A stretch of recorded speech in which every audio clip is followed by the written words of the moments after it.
Cari grigliocentrici, benvenuti anche a questa nuova puntata di Aperitivo in griglia. L'incubo di ogni possessore di grill a gas non è certamente un segreto. Organizzare una bella grigliata con amici e parenti è proprio sul più bello. Gas finito.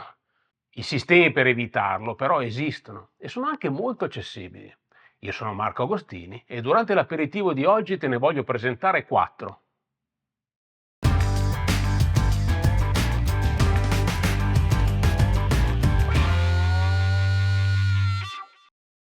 Rispetto ai primi anni '80, quando sono arrivati sul mercato nella loro conformazione attuale, i grill a gas hanno subito una notevole evoluzione tecnica. Dietro le quinte, però, sotto il piano dei bruciatori dove risiede l'alloggiamento per la bombola, non si può purtroppo dire lo stesso. Di fatto, fornire ad un grill a gas il combustibile necessario per alimentare una cottura significa da decenni sempre la stessa cosa. Aprire il rubinetto di un contenitore ermetico in metallo per gas liquido, farne uscire il contenuto, miscelarlo ad aria e renderlo così perfetto per l'innesco di una fiamma. L'unica domanda incognita di questo sistema semplice quanto perfetto è quanto ce ne sarà ancora? E le principali evoluzioni avute nell'erogazione del gas risiedono proprio nella risposta a questa domanda.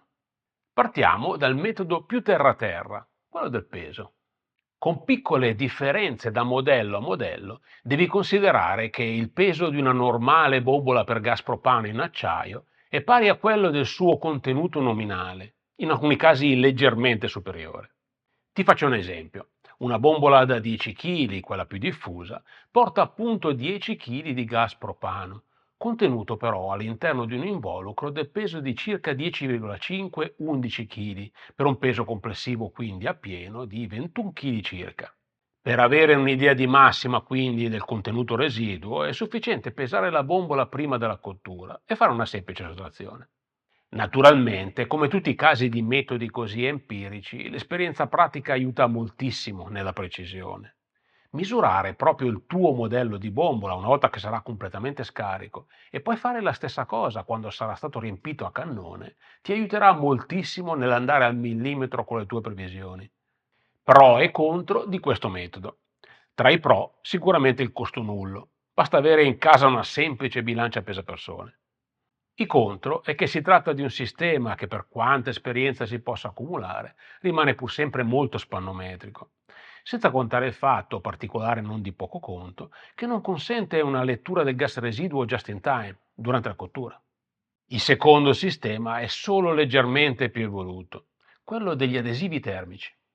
Il principio su cui si basano è di natura meramente fisica. Durante il passaggio dallo stato liquido a quello gassoso in uscita dalla bombola, il gas consuma energia termica come conseguenza del suo abbassamento di pressione, in base ad un effetto chiamato Joule-Thomson.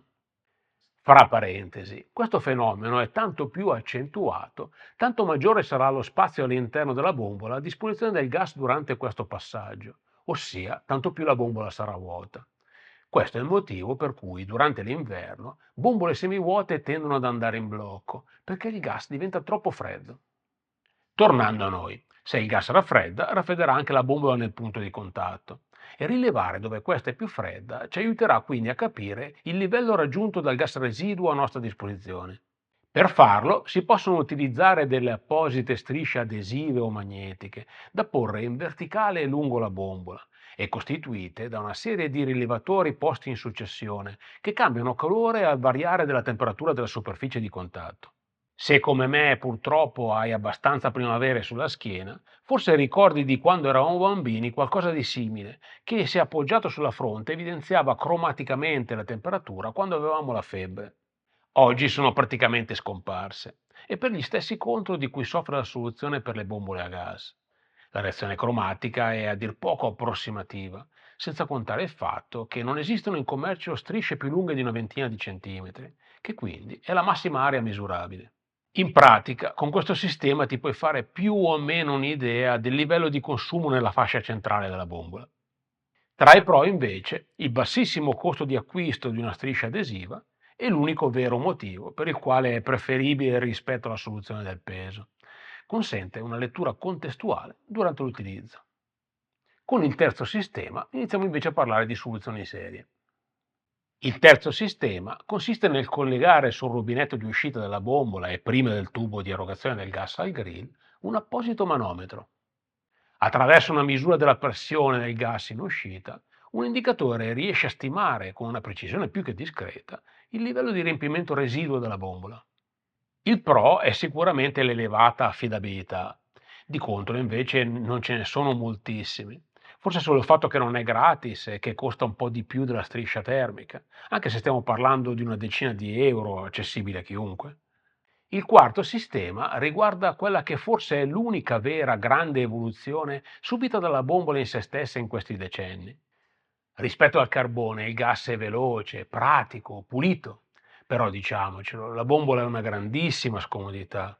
È pesante, il reperimento all'ultimo non è certamente possibile nel supermercato sotto casa.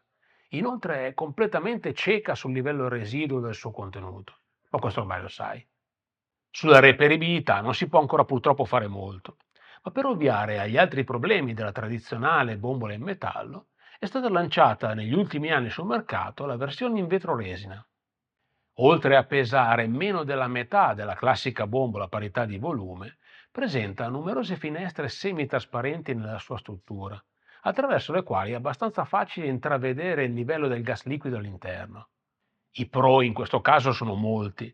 Oltre a quelli che ti ho appena citato, gli standard di sicurezza sono decisamente più elevati, grazie alla capacità della vetroresina di assorbire parzialmente l'aumento di volume dovuto ad un'eventuale, per quanto poco probabile, deflagrazione. I contro, una tecnologia che comporta costi di deposito e di riempimento leggermente superiori a quelli di una comune bombola ed una diffusione dei distributori non ancora così capillare. Naturalmente, per quanto buoni possono essere questi sistemi, una vera stima del gas residuo deve venire da te. Un conto è se hai in mente di fare del grilling e un altro è se hai in mente di fare del roasting. A mio personalissimo parere, in ogni caso, più che scegliere uno di questi sistemi, è funzionale allo scopo combinarne più di uno tra loro, e in particolare mi riferisco agli ultimi due, oltre al fatto di tenere sempre a propria disposizione una bombola più piccola di emergenza affiancata a quella principale, in modo tale da non rimanere mai scoperto e di poterle avvicendare tra loro.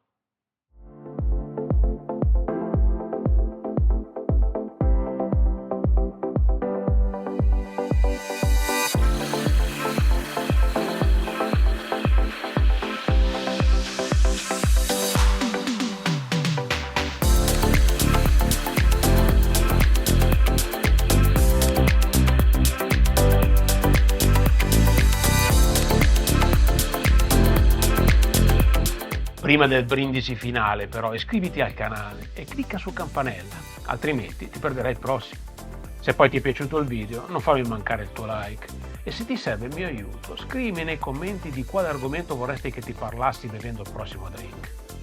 Ah, dimenticavo, se te lo stessi chiedendo, il cocktail di oggi è un Passion Fruit Martini. Elegante, classico, un po' dandy, ma aperto all'innovazione, un po' come gli amanti delle cotture a gas. Ti lascio la ricetta in descrizione.